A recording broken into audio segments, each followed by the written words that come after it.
Assalamu alaikum guys. My name is Mohammad Hasnan. You are watching Crypto Trading Master YouTube channel. आज की video में हम बहुत सारी चीज़ें एक्सप्लेन करेंगे, जिनमें सबसे पहले हम लोग लास्ट 2 मंथ में जो कुछ भी क्रिप्टो मार्केट में हुआ है उसको एक्सप्लेन करेंगे और उसका मार्केट पे इफेक्ट देखेंगे क्या हुआ है और क्या हो सकता है। उसके बाद हम बात करेंगे टैरिफ्स पे कि जो ट्रम्प ने टैरिफ लगाए उनका क्या इफेक्ट हुआ मार्केट पे। हिस्ट्री में जो क्रैशेस आए, ये क्रैश उनसे कितना रिलेट करता था। उसके बाद जो चाइना के साथ मामला हुआ है उसके बारे में देखेंगे कि क्या मामला चल रहे हैं और उनका मार्केट पे क्या इम्पैक्ट आया और क्या आ सकता है। उसके बाद एसईसी के चेयरमैन के हवाले से बात करेंगे और पॉल की स्पीच से रिलेटेड बात करेंगे कि पॉल ने जो स्पीच दिया एफओएमसी की मीटिंग के बाद, एफओएमसी मीटिंग के क्या रिजल्ट थे और उसकी मीटिंग से मार्केट की डायरेक्शन क्या नज़र आ रही है हमें। फिर हम मार्केट में कुछ फंडामेंटली और टेक्निकली एनालिसिस करके बताएंगे कि बिटकॉइन हमारे पास किस तरह परफॉर्म कर सकता है, आर्स का फ्यूचर क्या है, क्या आर्स डेड हो चुके हैं, क्या बियर मार्केट स्टार्ट हो गई है। हर चीज़ एक्सप्लेन करेंगे हम इस वीडियो में, तो वीडियो को एंड तक लाजमी देखना है। सबसे पहले हम लोग बात करेंगे कि बिटकॉइन ने हमारे पास ये जो डंप दिया है उसके बाद बाउंस बैक, अच्छा बाउंस बैक हुआ है। ऑलमोस्ट बिटकॉइन ने अपना ये बॉटम कंफर्म किया है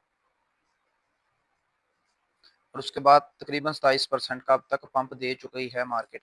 लेकिन फिर भी लोग इसे बियर कंसीडर कर रहे हैं कि मार्केट अभी भी बीरिश है और अपने बॉटम की तरफ जा रही है। ये वो सारे फर्ज हैं मार्केट में।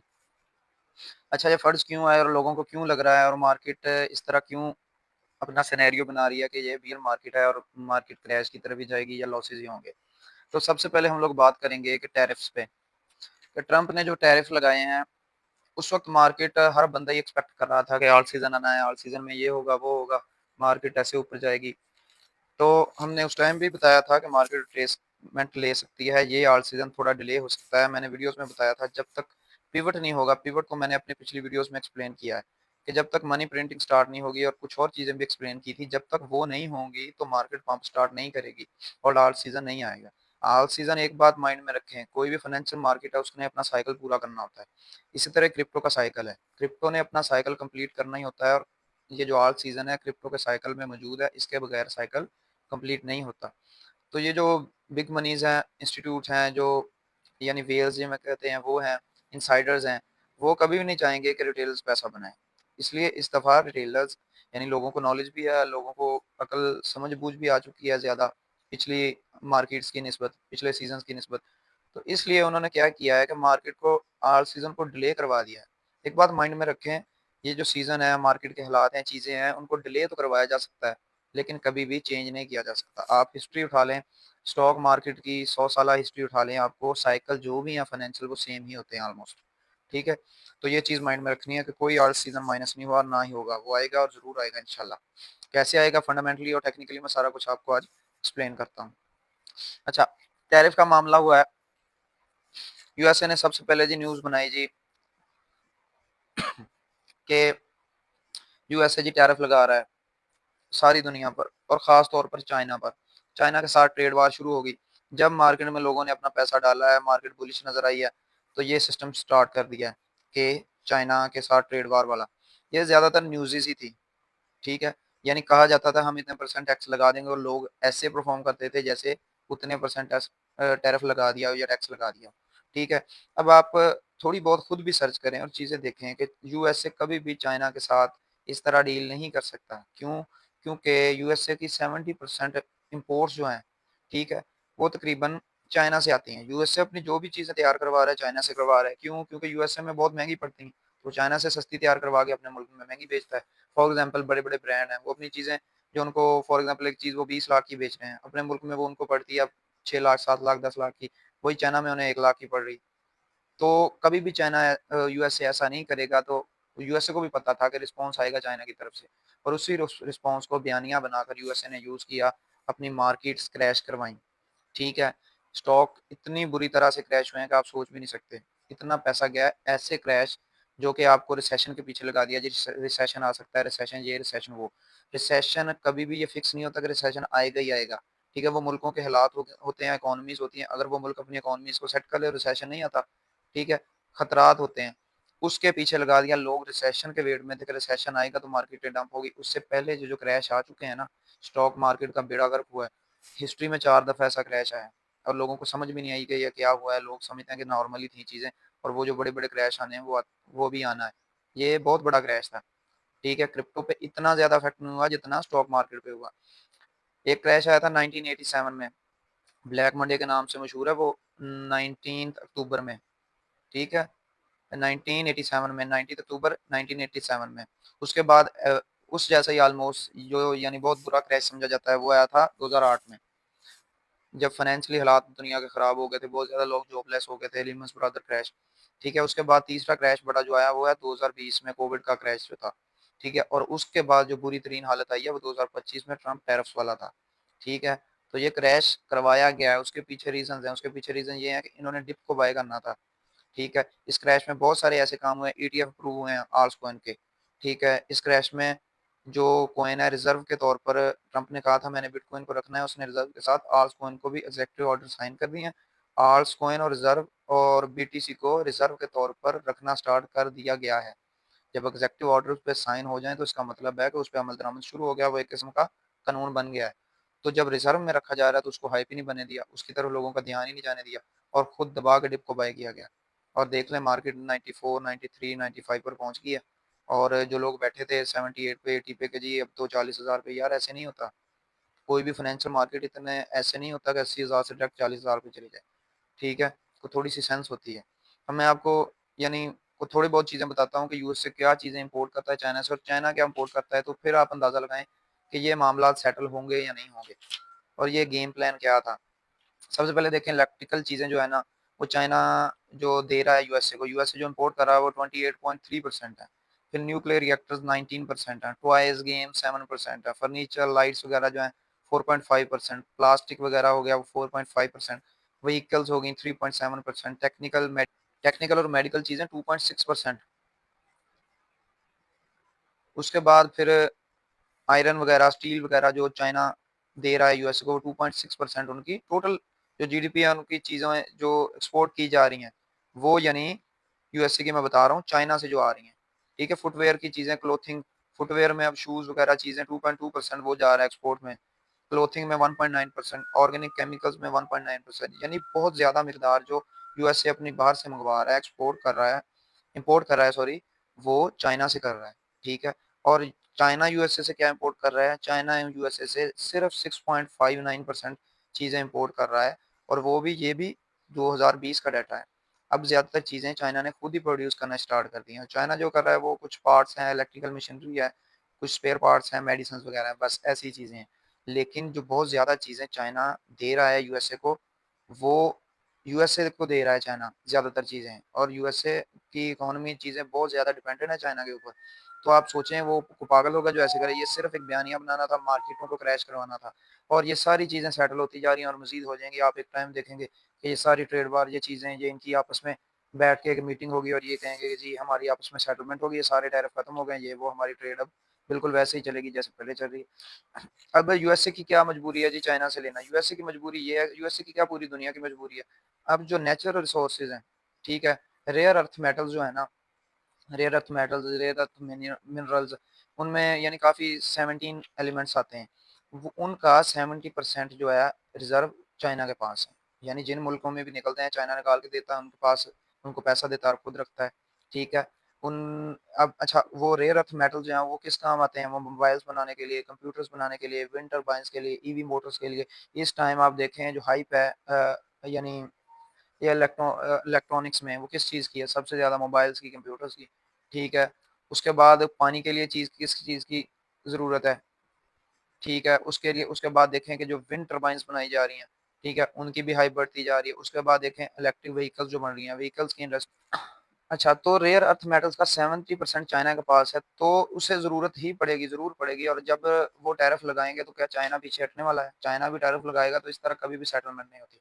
बस ये बयानियाज़ बनाने थे, इन बयानिया बनाने के पीछे इन्होंने बहुत सारे काम डाले हैं, को दबा के बाइंग की है, रिज़र्व में रखा जा रहा है, और ये बात माइंड में रखें कि ये रिज़र्व में रखना स्टार्ट कर दिया है हर कंट्री ने, ठीक है?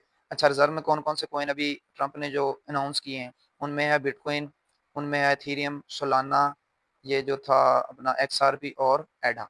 अच्छा, बिटकॉइन के अलावा आल्स क्यों रखे जा रहे हैं? आल्स इसलिए रखे जा रहे हैं कि हर मुल्क बिटकॉइन अफोर्ड नहीं कर सकता, तो उसके लिए उन्होंने, जिन मुल्कों के पास बिटकॉइन नहीं होंगे वो अपने आल्स कॉइन रखेंगे, जैसे एक्सआरपी, सोलाना, एडा, डॉट वगैरह सबके, और इनके ईटीएफ भी अप्रूव हो चुके हैं। इसकी तरफ माइंडिंग किया जा रहा लोगों का, ये एक एज अ एसेट बन चुके हैं रिजर्व के तौर पर, जिस तरह गोल्ड रखा जा रहा है, ये कॉइन्स, ये चीजें बहुत इंपॉर्टेंस होंगी इनकी। एथीरियम के बारे में वैसे ही बहुत मशहूर है कि Ethereum is always on discount, कि आप जब भी एथीरियम को इन 8-10 सालों में बाय कर लेंगे, ये आपको डिस्काउंट पे ही मिलेगा।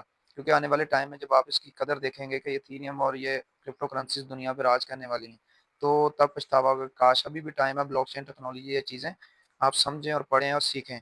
ये सिर्फ ट्रेडिंग से रिलेटेड नहीं है, दुनिया की इकोनॉमी डिपेंड्स होंगी इन चीज़ों पे। ठीक है। अच्छा, ये तो मैंने चीज़ें एक्सप्लेन कर दी थोड़ी। अब चलते हैं मार्केट के फंडामेंटल्स की तरफ, कि एफओएमसी मीटिंग हुई, एफओएमसी मीटिंग में बहुत ज़्यादा चांसेस थे कि पाउल रेट कट्स करेंगे, लेकिन उन्होंने नहीं किए। उन्होंने रेट कट नहीं किए और उसकी वजह से उनका थोड़ा सा पड्डा चल रहा है ट्रंप के साथ। ट्रंप कह रहा है जी इकोनॉमी के हालात बेहतर हो रहे हैं, जॉब्स भी बढ़ रही हैं, लेकिन ये क्यों नहीं रेट कट कर रहा। अच्छा, रेट इन्हें कट करने पड़ेंगे, क्योंकि यूएसए ने अपना $7 ट्रिलियन का डेट पे करना है, और वो डेट जब पे करना है तो उसके बाद ही पॉलिसीज बनी है, और अगर ये हाई इंटरेस्ट पे करेंगे तो यूएसए को बहुत ज्यादा नुकसान है। उसके लिए इन्हें रेट कट भी करने पड़ेंगे, इन्हें पिवट भी करना पड़ेगा, यानी मनी प्रिंटिंग भी करनी पड़ेगी। और जैसे ही रेट कट होंगे, मनी प्रिंटिंग स्टार्ट हो जाएगी। और इस एफओएमसी मीटिंग में जो मई में के स्टार्ट में हो सकती है, मुझे उम्मीद है कि रेट कट्स होंगे। एक तो ट्रंप का प्रेशर भी है, और दूसरी चीज ये है कि पॉल की स्पीच में उसने बहुत ऐसे रोना स्टार्ट कर दिया है, किस्म का कि जी मुल्क के हालात बहुत बुरे हैं, टैरिफ्स की वजह से मुल्क तबाही की तरफ जा रहा है, हमारी इकॉनमी ये है, हमारी इकॉनमी वो है, हम रेट कट नहीं कर सकते हैं। जब भी ऐसा बयानिया पॉल ने दिया है, हमेशा ही मार्केट्स ने पंप किया है, और रेट कट्स हुए हैं, और अच्छी तरफ की गुड न्यूज़ ही होती है। और उस न्यूज़ को छुपाने के लिए ऐसा बयानिया दिया जाता है ताकि लोग बाइंग ना कर सकें। और जब भी ट्रम्प इसने पॉल ने अच्छे ख्वाब दिखाया ना जी, अब तो मार्केट्स के हालात बहुत अच्छे हो गए, हम फ्यूचर में मजीद रेट कट करेंगे, हम फ्यूचर में मजीद ये करेंगे वो करेंगे, तब समझें कि डंप लगने वाला है और मार्केटों के हालात बुरे होने वाले हैं। बस इसी चीज़ को माइंड में रख लें और पॉल की स्पीच देख लिया करें, आपको समझ आ जाएगी मार्केट नेक्स्ट डायरेक्शन क्या है। पॉल ने जो स्पीच दी है उसमें वो यानी यही शो करवा रहा था कि मार्केटों ने डंप करना है, इकोनॉमी के बहुत बुरे हालात हैं, और दूसरी तरफ इन लोगों ने अपना डेट पे करना है और रेट कट लो करने हैं। जब रेट कट होंगे तो मार्केट ने पंप ही करना है, 100% गारंटी। ठीक है। तो बिटकॉइन का भी आप यानी अगर एनालिसिस करें, देखें कि बिटकॉइन ने हाल्विंग के ऑलमोस्ट 1 ईयर बाद अपना ऑल टाइम हाई लगाया तकरीबन। ठीक है। एक दफ़ा 1.5 साल बाद लगाया, तो मेरे नज़दीक बिटकॉइन अपना न्यू हाई जो है वो मई के मंथ में लगाएगा। ठीक है। मई के मंथ में अच्छा आप देखेंगे अचानक किसी दिन ये मीटिंग होगी इनकी फेड की, और ये अचानक से रेट कट करेंगे और मार्केट चली जाएगी। जिस तरह आप 78-80 पे बाय नहीं कर पाए, आप अब भी बाय नहीं कर पाएंगे, आपको बाइंग नहीं करने दी जाएगी। इसलिए बेहतर है कि क्रिप्टो में आप आना है तो आएँ, अपना फंड लेके आएँ, वो फंड लेके आएँ जो सोचें यार मैं मर जाऊँगा लेकिन जब तक प्रॉफ़िट नहीं लूँगा नहीं निकलूँगा इसमें से। और अच्छा टाइम है इसको बाय करने का, जितने भी आल्स आप लॉस में भी आप होल्ड करें और अपनी बाइंग करें। कोई बंदा इस टाइम प्रॉफ़िट में है, खुद ट्रंप, उनके एडमिनिस्ट्रेशन, इलॉन मस्क, बड़े-बड़े अदारे जो इंस्टीट्यूट हैं, माइक्रो स्ट्रेटजी हो गया, ब्लैक रॉक हो गए, सब के सब लॉस में बैठे हैं। आप उनके पोर्टफोलियो, उनके जो अकाउंट्स हैं उनको ट्रैक करें तो आपको पता चलेगा आल्स में सब लॉस में बैठे हैं। लेकिन उन्होंने सेल नहीं किए। ये सारी गेम थी ही इसीलिए कि आपको मुझे डिटेल्स को आउट करके फिर मार्केट को ऐसे पंप करवाया जाएगा कि आपको लगेगा कि अब ये कभी भी नहीं रुकने वाली। नेक्स्ट 2 to 3 मंथ में इंशाल्लाह मार्केट में बहुत बड़ा पंप देखने को मिल सकता है, और तब होगा आपको सेल करने का टाइम, आपने अपने प्रॉफिट बुक करने हैं, क्योंकि उसके बाद डंप भी करेंगी मार्केट। ये इकोनॉमीज के इतने भी अच्छे हालात नहीं है, ये बबल्स क्रिएट हुआ है, वो बबल्स फटना ही फटना है। ठीक है। तो इसके लिए ज़रूरी है आप प्रिपेयर रहें। आपके पास जितना कैश होगा, जब डंप होगा आप डिप को बाय करें, हाई पे सेल करें, प्रॉफिट ही प्रॉफिट है। बजाय ये कि डेली आपने बैठ जाना कि मैं आज बस इतना बना लूँ, डेली ट्रेड करता रहूँ, या आप जब लॉस में जाते हैं तो दिल छोड़ दें। ये चीज़ें माइंड में रखें, और जिस तरह बीटीसी ने रिकवर किया, हर हाल से आपको रिकवरी भी देगा, अच्छे हाल से अपने न्यू हाई भी लगाएँगे। ठीक है। और मार्केट में पैसा ठीक-ठाक, जब मार्केट में पैसा फ्लो होगा, एक-एक दिन में आप आल्स को 10-10x तक भी जाता देखेंगे। एथेरियम मेरे नज़दीक, मैं बीटीसी का बता दूँ पहले, बीटीसी मेरे नज़दीक मई में अपना ऑल टाइम हाई लगाएगा। वो ऑल टाइम हाई मैं पहले बता चुका हूँ, पिछली वीडियोस में मैं हर वीडियोस में तकरीबन एक्सप्लेन किया है कि बिटकॉइन अपना हाई 1,16,000 तक लगा सकता है। अगर 1,16,000 से 18 का एरिया क्रॉस किया और ऊपर क्लोजिंग दी तो आपका हाई 1,38,000 से 40,000 का होगा। अगर वहां से रिवर्स किया तो वही हाई होगा। और एथेरियम मेरे नज़दीक हाई लगाएगा अपना ऑलमोस्ट 8,000 के आसपास। ठीक है। टेक्निकली भी थी इसका, मैं थोड़ा सा बिटकॉइन का बता दूं कि बिटकॉइन ने क्या किया है हमारे पास। बिटकॉइन ये देखें अपनी जो थी ना इसकी, फेबोनेची लेवल्स लगा के दिखा रहा हूँ आपको। ठीक है। अपने बॉटम से बिटकॉइन ने ऑलमोस्ट ये देखें, ये बिटकॉइन ने अपने ऑलमोस्ट बॉटम से ना, ये या 1 मिनट, ये रहा बॉटम, थोड़ा सा ये देखें अपने बॉटम से ऑलमोस्ट, ये जो गोल्डन रेशियो थी हमारी पास, जिन लोगों को नहीं पता वो सर्च करें गोल्डन रेशियो क्या होती है। ये एरिया 0.61 का एरिया होती है गोल्डन रेशियो फेबोनेची लेवल्स में। ठीक है, वहां से हमेशा जो भी मार्केट रिट्रेसमेंट होती है वहां से पंप करती है, एग्जैक्ट उसी एरिया से मार्केट ने पंप किया, अपनी रिट्रेसमेंट मुकम्मल की है और अपने गोल्डन एरिया से 0.61 के एरिया से दोबारा रिट्रेस किया और पंप किया है। और उसके बाद हमारे पास टेक्निकली एक ट्रेंड लाइन का ब्रेकआउट किया है बिटकॉइन ने। ठीक है, ये देखें, इस एरिया का ब्रेकआउट हुआ है, जैसे ब्रेकआउट हुआ है मार्केट ने वहां से पंप किया है। फिर हमारे पास एक पैटर्न बन रहा था head and shoulder, inverse head and shoulder. ठीक है, उसका ब्रेकआउट इसी एरिया से ऑलमोस्ट हुआ है, इसी एरिया से 84,500 से, और उसके बाद मार्केट ने अच्छा मूव किया। और जिन लोगों ने ट्रेड लिया उन्हें मुबारक, और जिन्होंने नहीं ली वो अपने पोर्टफोलियो को यानी सेव रखें, अपने पास यूएसडीटी रखें, एरियाज का इंतजार करें। नेक्स्ट सिनेरियो में आपको बता देता हूँ, ये क्रूशियल सपोर्ट है। ठीक है, अच्छी सपोर्ट है जिस पे बैठा है बिटकॉइन, बड़े मुश्किल से इसे तोड़ा है, और ये मेरे लिए बहुत ही इंपॉर्टेंट सपोर्ट एरिया है और इसे तोड़ना इतना आसान नहीं होगा। ये 92,500 का एरिया जो है, ठीक है, इस एरिया में अगर आए बिटकॉइन दोबारा, एक लॉन्ग की एंट्री विद स्टॉप लॉस, आपने छोटा सा स्टॉप लॉस बनता है ऑलमोस्ट 91,300 का एरिया, वहां पर स्टॉप लॉस यूज करना है। अगर वहां से मार्केट नीचे मजीद आती है तो आपने एंट्री आपकी ये 88,000 के एरिया से दोबारा बनेगी। और टारगेट्स आप जो शॉर्ट टर्म टारगेट्स हैं वो आप रख सकते हैं 1 लाख, 1,05,000 और 1,08,000 जो हमारा हाई है। और बिटकॉइन का जो न्यू हाई है वो आप यानी अपना, जिन लोगों ने बिटकॉइन को होल्ड किया है वो 1,16,000 से 1,20,000 तक अपनी सेलिंग स्टार्ट कर दें, यानी थोड़ा थोड़ा सेल करना, 20% वहां सेल कर दिया, 20 अगर ऊपर जाता है 20% फिर कर दिया, अगर उससे ऊपर जाता है, इस तरह पोर्टफोलियो को बाय भी इस तरह करते हैं और सेल भी इस तरह करते हैं। ठीक है, और एथीरियम के लिए पहले बता चुका हूँ, एथीरियम इंशाल्लाह 8,000 को टच करेगा। स्पॉट रेट के लिए बता रहा हूँ, एथीरियम में अगर आप लोग बाइंग करना चाहते हो दबा के बाइंग करें, जितनी मर्जी करें, बिला खौफ करें। ठीक है, एथेरियम आपको अच्छा गेंस देगा। उसके बाद हमारे पास जो टॉप के कॉइन्स हैं, सोलाना आ गया, एक्सआरपी आ गया, फिर हमारे पास डॉट आ गया, एडा आ गया, ज़बरदस्त कॉइन है। ठीक है, इन पे भी आप प्रॉफिट गेन कर सकते हैं। अगर आप हाई रिस्क लेंगे तो फिर आप हाई रिवार्ड यानी 10x 20x के लिए फिर आप कुछ कॉइन्स जो न्यू है, जिनके फंडामेंटल, जिनके टेक्निकल, जिनकी टीम अच्छी है, उनमें एआई में हमारे पास पीएचबी कॉइन है, ज़बरदस्त परफॉर्म कर सकता है। फिर हमारे पास पोल्का डॉट है, ज़बरदस्त लेयर वन का कॉइन है, परफॉर्म कर सकता है। फिर सबसे इंपॉर्टेंट दो टोकन है जो हमारे पास परफॉर्म करेंगे मेरे हिसाब से बुल मार्केट में, वो है टाओ, TAO, टाओ। मैं लिख भी देता हूँ यहाँ पर, TAO। ठीक है, टाओ कॉइन हमारे पास अच्छा परफॉर्म, एआई एजेंट का कॉइन है, ज़बरदस्त कॉइन है, ये परफॉर्म करेगा इंशाल्लाह। उसके बाद एक कॉइन है हमारे पास सुई, सुई को मैं बहुत हाईली रिकमेंड करूंगा, क्योंकि सुई कॉइन जो है ये मेरे हिसाब से एथीरियम है इस टाइम, वो सॉरी सोलाना है। जिस तरह सोलाना ने परफॉर्म किया था 2020 में, इसी तरह सुई भी परफॉर्म करेगा इंशाल्लाह, क्योंकि इसकी ब्लॉकचेन बहुत ज़बरदस्त है और बहुत यूजफुल और बहुत ही यूज़ हो रही है, बहुत अच्छी ब्लॉकचेन है, बहुत अच्छा इसका यूज़ केस है, इस वजह से मैं इसे हाईली रिकमेंड करूंगा। फिर हमारे पास कॉइन जो तीसरे नंबर पे आता है वो सबसे इंपॉर्टेंट मेरे नज़दीक, वो है नियो, NEO। ठीक है, वो कॉइन है, इसे चाइनीज एथीरियम कहा जाता है।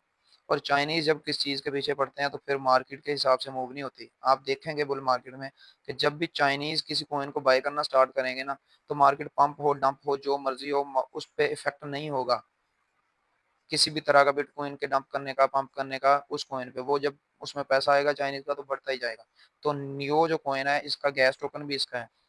तो ये कॉइन बहुत जबरदस्त कॉइन है, चाइनीज इथीरियम कहा जाता है इसको, इसके पीछे चाइनीज है, जिस दिन ये जाएगा तो ब्लास्ट ही करेगा। तो मेन चीज आपके लिए एडवाइस यही है कि आपने सब्र करना है, लॉसेस में हो आप तो होल्ड करें। अगर आप बाइंग करना चाहते हैं this is the best time, आप बाइंग करते रहें, थोड़ी हर डिप को बाय करें और सब्र के साथ बैठ जाएं। एक दफा ही मार्केट ब्लास्ट करेगी सीजन में, फिर निकल जाएं। ये ना करें कि अब मैं इतना कमा लूं, इतना कमा लूं। एक स्ट्रेटजी बनाएं, माइंडसेट के साथ चलें, इंशाल्लाह क्रिप्टो आपको पैसा देगी।